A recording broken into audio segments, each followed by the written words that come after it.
जले को आग कहते हैं, बुझे को राख कहते हैं। जो बिहार की शिक्षा व्यवस्था और रोजगार के लिए सोचे उसे जनसुराज कहते हैं। नमस्कार, मैं हूं सौरभ। आज हमारे साथ जनसुराज के विरोल प्रखंड अध्यक्ष प्रतिभा झा जी हैं। आपको हम बता दें, जनसुराज के जितने भी दिग्गज हैं, खासकर दरभंगा जिला के, उनकी जो बातचीत है वो हम आपको लगातार दिखाते आ रहे हैं और उनके विचार आप तक पहुंचाते आ रहे हैं। ऐसे में हमारे साथ हैं प्रतिभा झा। सबसे पहले हम इनका अपने चैनल में स्वागत करेंगे। स्वागत है आपका। बहुत बहुत धन्यवाद आप सभी लोगों का कि इस चैनल के माध्यम से जो मुझे ये अवसर मिला है जनसुराज के लिए काम करने का और लोगों के बीच इस जनसुराज के अभियान को घर घर पहुंचाने का, इसके लिए आप सभी का बहुत बहुत धन्यवाद।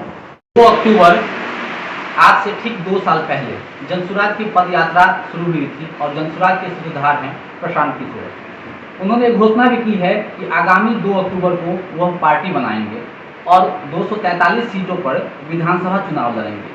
तो ऐसे में जो विधानसभा चुनाव होने वाले हैं 2025 का, उनके इस चुनाव में लोग प्रशांत किशोर को क्यों चुनेंगे, जनसुराज को क्यों चुनेंगे, इसका जवाब हम अभी प्रतिभा झा जी से लेना चाहेंगे। देखिए, सबसे पहले तो आपने जो बातें की है कि जनसुराज को ही लोग क्यों चुनेंगे और प्रशांत जी को लोग क्यों चुनेंगे, तो अभी तक ये बात किसी से छुपी हुई नहीं है कि अभी तक जितनी सरकार बनी है, जितनी दलें आई हैं, जितनी पार्टियां बनी है, उन सभी ने जनता का सिर्फ शोषण किया है, जनता को यूज किया है, उनकी ही रोटी सेक के उन लोगों ने खा ली है। और जनता कैसे रोटी खाएगी इस पर किसी का ध्यान नहीं गया है।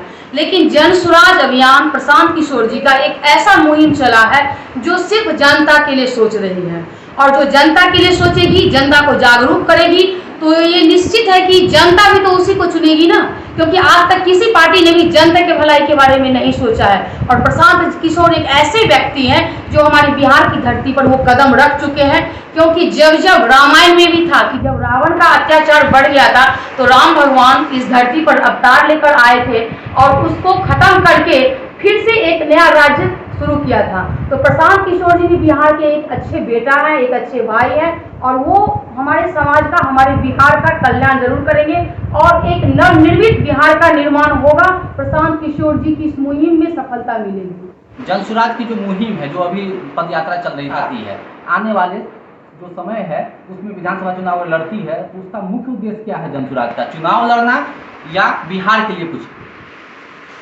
देखिए, जनसुराज का मुख्य उद्देश्य अभी तक जितने लोग जुड़े हैं वो तो प्रशांत किशोर जी से सीख मिली है कि उनका एक ही उद्देश्य है कि एक बेहतर समाज का निर्माण, एक ऐसे समाज का निर्माण वो करना चाहते हैं जिसकी परिकल्पना प्रशांत किशोर जी कर रहे हैं कि समाज के अच्छे लोग, जो समाज के अंदर जो लोग हैं, उस अच्छे लोगों को ढूंढ कर निकाल कर जो बिहार की प्रगति के लिए अपना योगदान दें।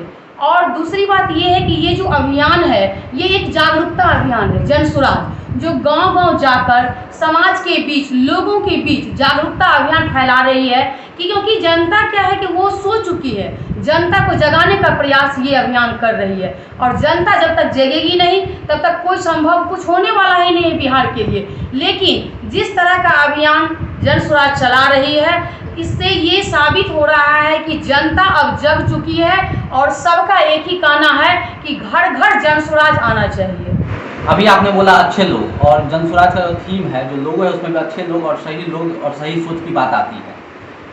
चुनाव के समय में अक्सर देखा जाता है कि बहुत सारे ऐसे दल हैं जिनके नेता को टिकट नहीं मिलता है तो दल बदल देते हैं। बहुत सारी ऐसी पार्टियां हैं जो दल बदलने पर अगर किसी नेता पर करप्शन का चार्ज है तो उस करप्शन चार्ज में भी वो धुल जाता है उस पार्टी में जाने के बाद। तो ऐसे में अगर अंतिम समय में जब टिकट उन लोगों को नहीं मिलेगा और वो लोग जनसुराज के तरफ आएंगे, तो जो आप सही सोच और सही लोग की बात करते हैं, अच्छे लोग की बात करती हैं, तो क्या जनसुराज वैसे करप्ट नेता जो टिकट के लिए आ रहे हैं, क्या जनसुराज उनका स्वागत करेगी?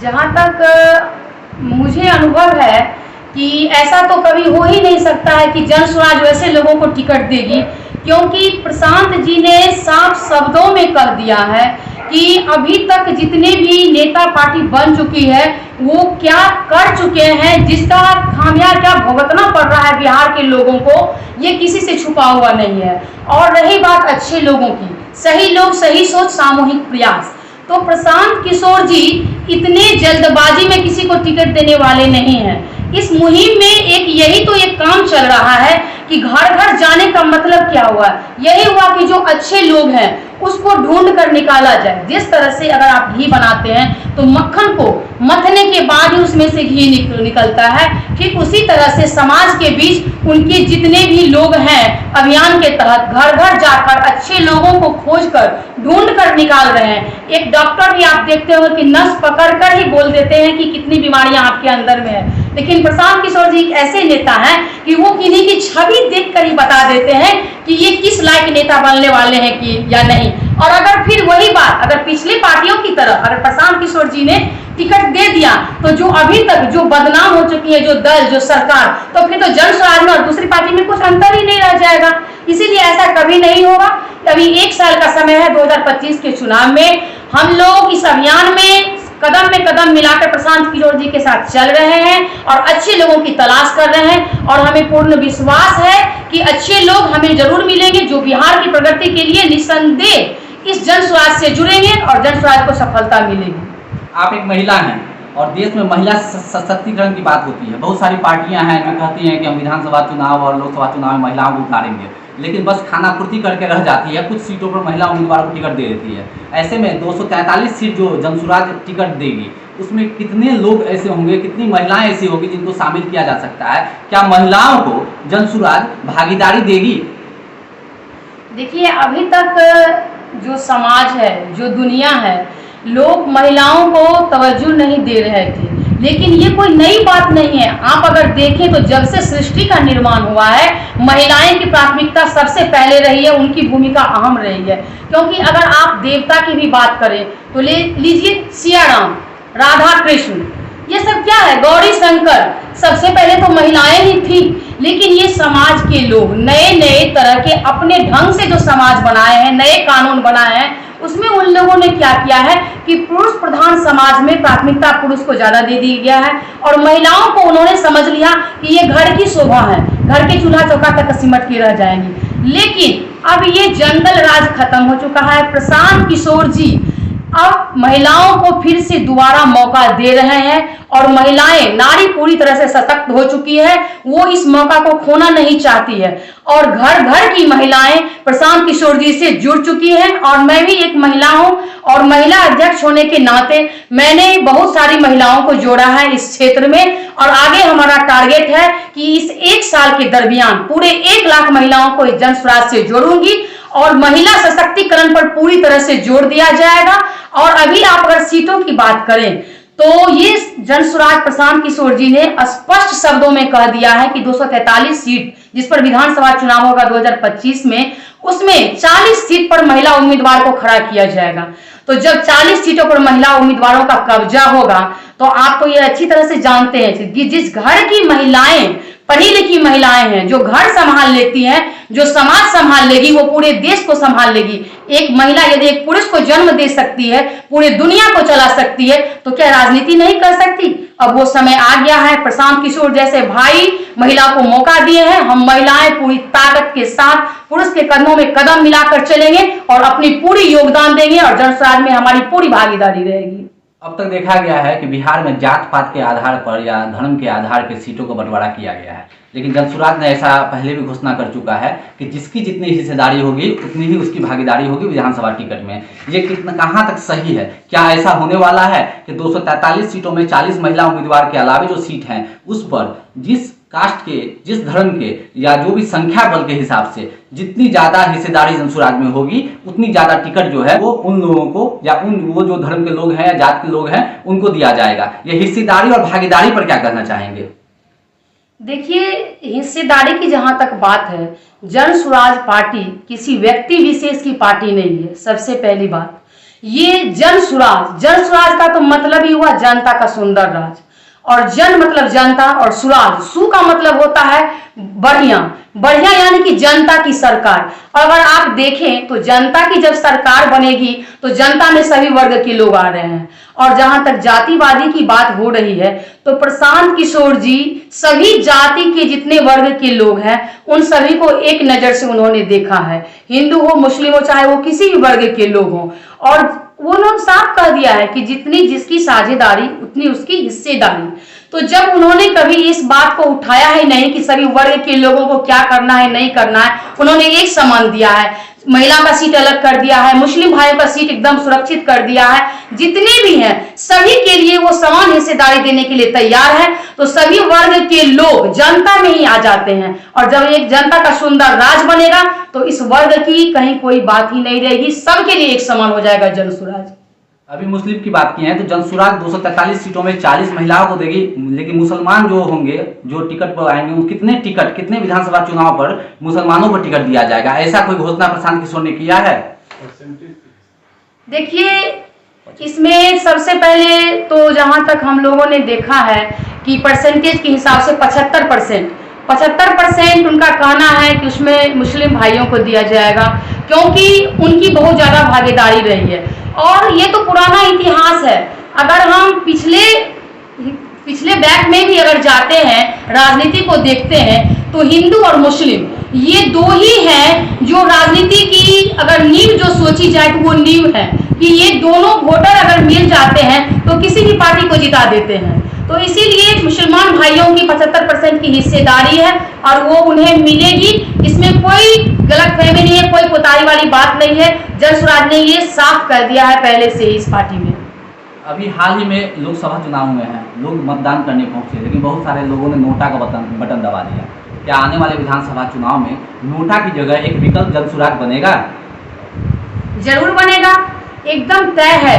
जन स्वराज को तो आना ही है। जिस तरह से आपने नोटा बटन की बात की है, तो अभी इस अभियान के तहत हमने जब गांव-गांव घूमा है महिलाओं को के बीच, तो उन लोगों का कहना है, हमने एक दो से सवाल किया कि आपने नोटा बटन क्यों दबाया, तो उस महिलाओं का कहना ये था कि अभी हमारी उम्र 80 वर्ष हो चुकी है, लेकिन ये 400 रुपए की जो पेंशन की जो बात आप कर रही हैं अभी, तो अभी तक हमारे जीवन में जिस दिन से पेंशन का शुरुआत हुआ है हमें पेंशन नहीं मिली है, तो हम वैसे सरकार को क्यों वोट दें? एक बार सरकार हमसे ठग के ले गई, दोबारा ठग के ले गई, अगर तिवारा भी आई है तो हम क्यों दें? इससे तो कई बेहतर है कि हम नोटा वोट दबा दें। तो जो जनता है वो जनता को तो कहीं ना कहीं बहुत दिक्कत हुई है, उन्हें गरीबी का सामना करना पड़ा है और सरकार बनने के बाद लोग आते हैं वोट मांगने, बड़े बड़े भाषण देके जाते हैं, तो भाषण में तो सिर्फ आश्वासन ही दिया जाता है, ये तो कोई नई बात नहीं है। और हम एक बार किसी को ठगेंगे, 2 बार ठगेंगे, तीसरी बार अगर हम ठगने आए हैं तो जनता अब नहीं ठगेगी, क्योंकि जनता जग चुकी है। इसीलिए अब सभी जनता के बीच जाने के बाद हमें यही पता चला है कि तीसरा विकल्प जन स्वराज ही है। सभी जनता ने हमें कहा है खुल के कि तीसरा विकल्प हम लोग जन स्वराज को ही मानेंगे और अगले 2025 में हम लोग जन स्वराज को ही वोट देंगे और जन स्वराज की सरकार आना तय है और घर घर जन स्वराज होगा, ताकि कभी किसी के साथ जो बिहार से बाहर जाकर किसी को गाली सुनना पड़ता है, मजदूरी करना पड़ता है, शिक्षा के लिए गाली सुनना पड़ता है, भीख मांगना पड़ता है रोजगार के लिए, ये ऐसा नहीं होगा, क्योंकि प्रशांत जी का कहना है कि बिहार के अंदर वो सारी व्यवस्था की जाएगी, क्योंकि आज की जो हमारी युवा पीढ़ी है वो हमारे देश का भविष्य है। अगर उनका भविष्य नहीं संवरा तो फिर कुछ होने वाला नहीं है। इसीलिए अब आगे आने वाले समय में जन स्वराज का सरकार बनना तय है। ये जनता के मुंह से हमने खुद अपने सामने में जाके उनकी जुबानी सुनी है, इसलिए जन स्वराज तो आएगा ही। अगर 2025 में जनता पूर्ण बहुमत से जन स्वराज की सरकार लाती है, प्रशांत किशोर को बड़ी जिम्मेदारी देती है, तो क्या आने वाले 10 सालों में बिहार अग्रणी राज्यों में शामिल होगा देश के? जरूर होगा। और जहां तक मेरा मानना है, यह केवल 2 तकनीकों से ही संभव है। सबसे पहले तो जनता अपनी बुद्धि को शुद्ध कर ले। जब तक जनता अपनी बुद्धि को सही नहीं करेगी तब तक कुछ संभव होने वाला नहीं है। दूसरी बात, जो कार्यकर्ता, जो जन स्वराज के कार्यकर्ता होंगे, जब वो उम्मीदवार बनेंगे तब उनको ये ध्यान देना होगा, क्योंकि वो अपना व्यक्तिगत जो स्वार्थ है उस स्वार्थ को तो सबसे पहले वो त्याग कर दें और हर कदम पर उस स्वार्थ को त्याग करने के साथ साथ जनता के भलाई के बारे में उन्हें सोचना चाहिए, क्योंकि जब तक वो जनता के भलाई के बारे में नहीं सोचेंगे और आगे जाके वो अपना स्वार्थ को त्याग नहीं करेंगे, तब तक बिहार अग्रणी राज्यों में शामिल नहीं होने वाला है। क्योंकि अभी तक जहां तक आपने देखा है जो राजनीति आई है, इसमें दलें क्या कर रही है, वो सारा अपना स्वार्थ देख रही है और इस स्वार्थ को देखने के बाद ही जिस तरह के नेता, अपने स्वार्थी नेता अगर इसमें आ रहे हैं सारे दलों में, तो वो सारा जनता का जो क्या है सत्यानाश करके छोड़ चुकी है पहले। और देख लीजिए वही कारण है कि सारे दलों में इतने गाली सुनने को मिल रहा है। लेकिन जन स्वराज ऐसा नहीं करेगी। जन स्वराज के उम्मीदवार जितने भी खड़े होंगे कार्यकर्ता और जीतेंगे, वो एक एक अपने स्वार्थ को छोड़ के निसंदेह पूरी तरह से जनता के बीच में जाके जनता का स्वार्थ देखेंगे और उनके लिए काम करेंगे। और निसंदेह अगले 10 वर्ष में ये बिहार राज्य जो है अग्रणी राज्यों में शामिल हो जाएगा। लगातार 2 सालों से देख रहे हैं कि बड़ी भारी संख्या में लोग जो है जन स्वराज से कदम मिला के चल रहे हैं, सदस्य बन रहे हैं, जुड़ते जा रहे हैं। तो ऐसे में आखिर क्यों लोग जुड़ रहे हैं, क्या कारण है? प्रशांत किशोर का व्यक्तित्व कैसा है? जन स्वराज तो अलग बात है, प्रशांत किशोर ही सूत्रधार हैं, वो हर जगह पे जा रहे हैं, हर गांव, प्रखंड, सड़क, गली, हर जगह जा रहे हैं और हर जगह के लोग उनके जाने के बाद ऐसा क्या जादू हो जाता है कि वो लोग जन स्वराज से जुड़ जाते हैं। तो हमारा सवाल यही है कि जो जन स्वराज से लोग जुड़ रहे हैं, आखिर क्यों जुड़ रहे हैं इतनी ज्यादा संख्या में? वही कार्य ढंग से पूर्ण हो सकता है। कोई भी व्यक्ति, प्रशांत किशोर जैसे जो नेता हैं, उनका विचार बहुत ही स्पष्ट है और वो सही बोलने की क्षमता रखते हैं।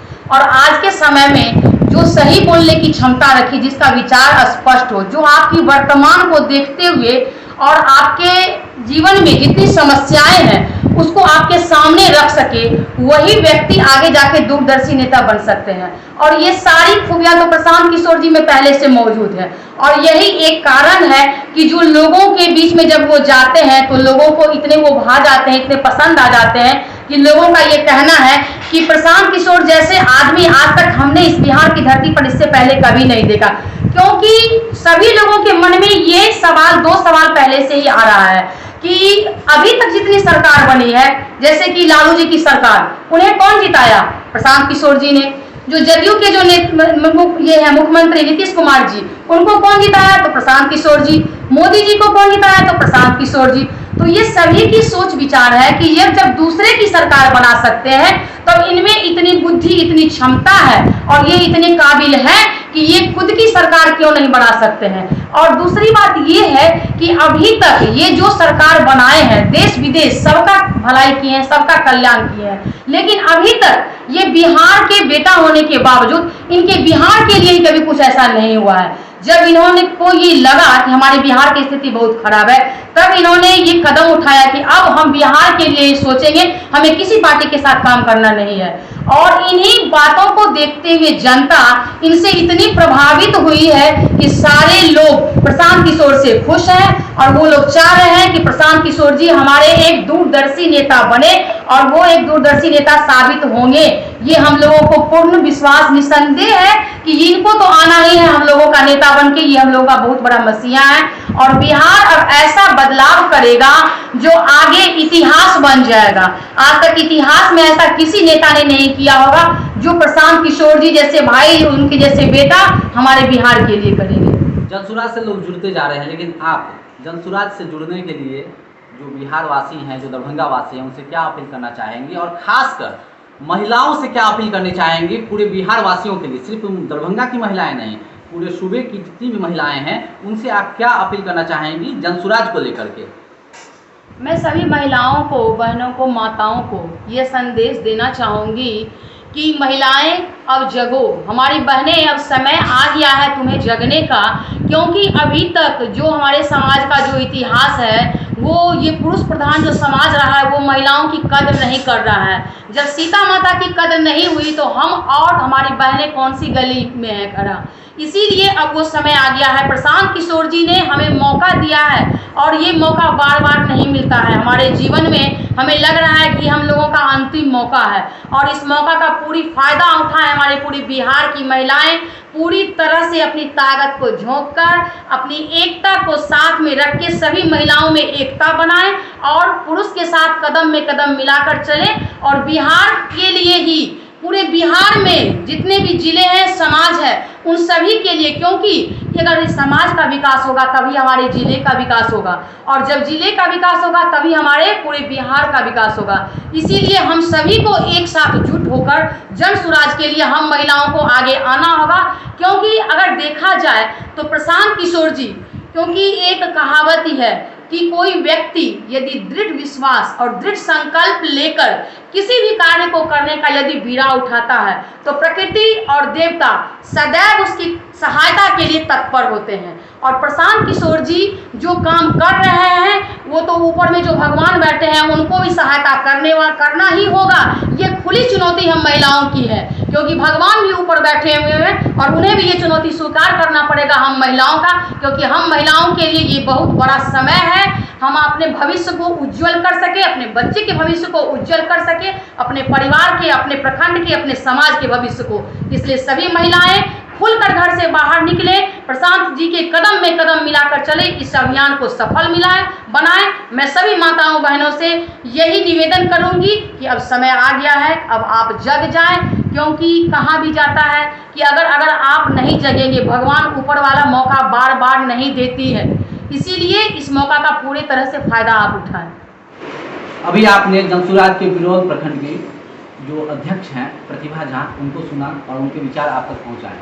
आगे हम ऐसे ही जो दिग्गज हैं जो बिहार के लिए कुछ करना चाहते हैं, चाहे वो जनसुराज के हों या प्रशांत किशोर के, उन सभी का जो विचार है वो आप तक हम पहुंचाते रहेंगे। तब तक आप हमारे चैनल से जुड़े रहें। धन्यवाद।